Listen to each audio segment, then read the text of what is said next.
कृष्णं वंदे जगद्गुरुम्। ओम अस्मद्गुरुभ्यो नमः।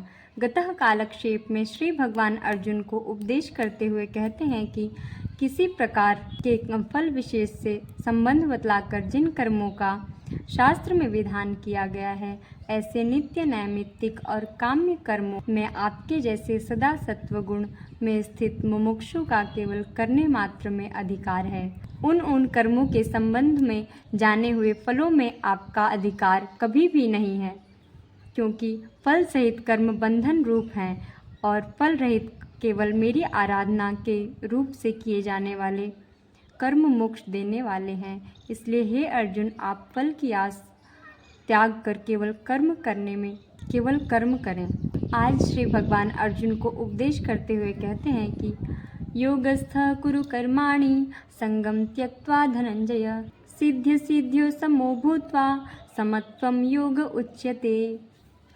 अर्थात हे धनंजय, योग में स्थित हुआ आसक्ति को त्याग कर तथा सिद्धि और असिद्धि में समभाव रखकर आप यह कर्मयोग रूपी युद्ध करें। इस सिद्धि और असिद्धि में समभाव तथा समता को योग कहते हैं। भगवान भाष्यकार इस विषय को कुछ इस प्रकार से बताते हैं।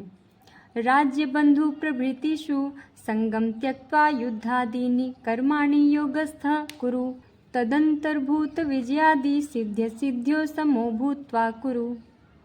राज्य और बंधु आदि में आसक्ति का त्याग करके तथा योग में स्थित होकर आप युद्ध आदि कर्मों को करें।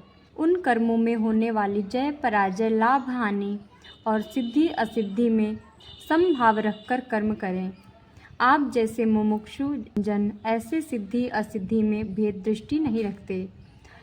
तद इदम सिद्ध्य सिद्ध्यो समत्वम योगस्थ इत्यत्र योग शब्देन उच्यते।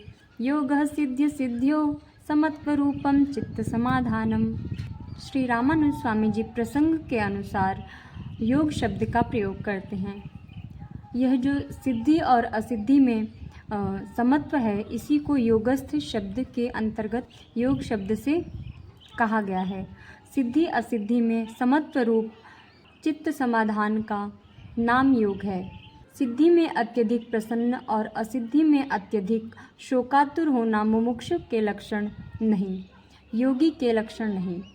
अतः योगी के भांति आप जय पराजय, लाभ हानि का चिंतन त्याग कर कर्म रूप युद्ध को करें। यही आपके लिए मोक्ष साधन का मार्ग होगा। इससे आगे भगवान क्या कहेंगे, यह हम आगामी श्रृंखला में श्रवण करेंगे। अस्मद्गुरुभ्यो नमः।